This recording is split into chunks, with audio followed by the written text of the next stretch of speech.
नमस्ते, मैं डॉक्टर गुंजनकर, सहायक आचार्य, राजकीय महाविद्यालय गंगापुर सिटी, कोटा विश्वविद्यालय कोटा द्वारा निर्धारित बीए पाठ द्वितीय के प्रथम प्रश्न पत्र संस्कृत विषय के अंतर्गत अभिज्ञान शाकुंतलम पुस्तक निर्धारित है। अभिज्ञान शाकुंतलम पुस्तक के हम 2 अंक, दूसरा अंक हमारा चल रहा था, पहला अंक हम पढ़ चुके हैं। इसके 3 श्लोक हमने पढ़ लिए थे।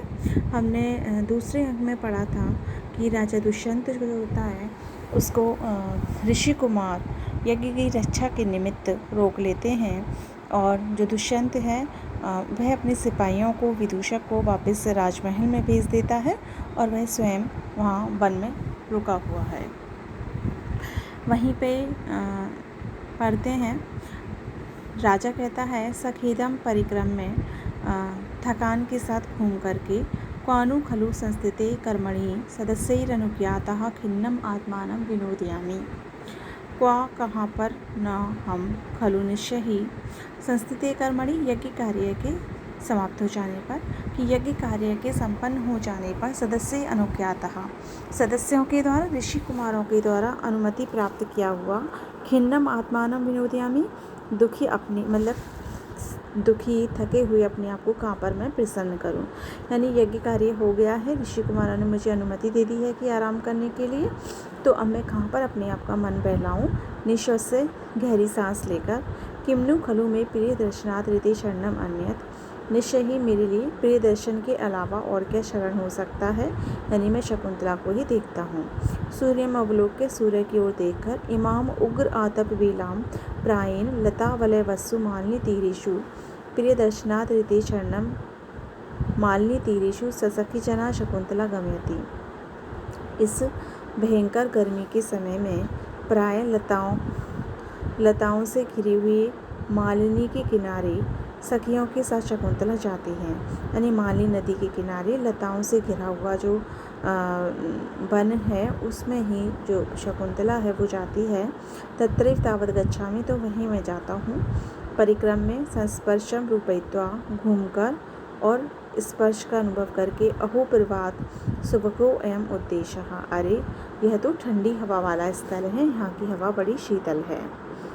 शक्यम अरविंद सुरभि कणवाही मालिनी तरंगाणाम अंगैरनंग तप्तैरविरलम आलिंगितुम पवनः। शक्यम समर्थ है, अमर शक्यम अरविंद सुरभि कमल से सुगंधित, कणवाही कणों को लेने वाली, मालिनी तरंगाणाम मालिनी नदी की तरंगों के जल कणों को लेने वाली, अंगई अंगों से, अनंग तप्तई काम संतप्त, अविरलम निरंतर, आलिंगितुम आलिंगन करना, पवनः पवन वायु। अरविंद सुरभि मालिनी तरंगाणाम, कैसी है ये वायु? कमलों से सुगंधित है, मालिनी नदी के तरंगों के जल कणों को लेने वाली है। यानी जो हवा थी वो सुगंधित भी थी और ठंडी भी थी। ऐसी जो वायु है वो काम संतप्त मेरे अंगों से निरंतर आलिंगन करने में समर्थ है। यानी कमलों से सुगंधित मालिनी नदी के जल तरंगों को लेने के कारण, जल कणों को लेने के कारण जो शीतल थी, ऐसी जो वायु है वो काम से संतप्त मेरे अंगों से निरंतर आलिंगन करने में समर्थ है। अर्थात ये आलिंगन करने योग्य है। मुझे ये जो वायु है बड़ी अच्छी लग रही है। यहाँ पर आर्य छंद का प्रयोग किया गया है। आगे देखते हैं। हाँ, शक्यम शक धातु से यद प्रत्यय है। आलिंगितुम आ उपसर्ग लिंग धातु से तुमन प्रत्यय का प्रयोग किया गया है। आगे देखते हैं। परिक्रम में अवलोक्य च, घूमकर और देखकर, अस्मिन् वेतस परिक्षिप्ते लता मंडपे सन्निहितया शकुंतलया भवितव्यम, कि बैत नदी के किनारे, बैत नदी के बैत जो लगे हुए हैं उनसे घिरा हुआ लता मंडप जो है इसके पास में शकुंतला को होना चाहिए। नदी के किनारे बैत के पेड़ होते हैं और बैतों से घिरा हुआ जो ये लता मंडप है इसमें ही शकुंतला होनी चाहिए। तथा ही क्योंकि अभ्युन्नता प्रस्ताद अवगाढ़ा जगन गौरवाद पश्चात द्वारे अस्य पांडुसिक्ते पद पंक्ति दृश्यते अभिनवा। अभिन्नता प्रस्ताव जो आगे से कुछ उठी हुई है, अवगाढ़ा धसी हुई है, जगन गौरवाद जगन स्थल के भारी होने के कारण, पश्चात पीछे की ओर, द्वारे दरवाजे पर, अस्य इसके, पांडु सीखते पीली मिट्टी पर पद पंक्ति पैरों के चिन्ह, पैरों के कदम दृश्यते दिख रहे हैं, अभिनवा जो नवीन है, अभी बने हुए। पांडु सिकते अस्य द्वारे की पीली मिट्टी वाले इस लता मंडप के दरवाजे पर अप्रस्ताद अभिनेता आगे से कुछ उठे हुए, जगन गौरवाद पश्चात अवगाढ़ा और जगन स्थल के भारीपन के कारण पीछे की ओर धसे हुए नवीन पद पंक्ति, नवीन पैरों के कदम दिखलाई दे रहे हैं।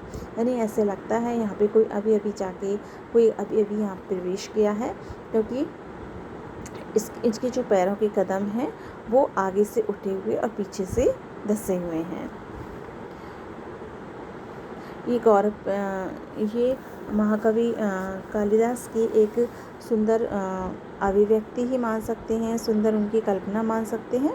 सामान्यतः जो कदम हम पैर रखते हैं ज़मीन पे तो इसी प्रकार के होते हैं।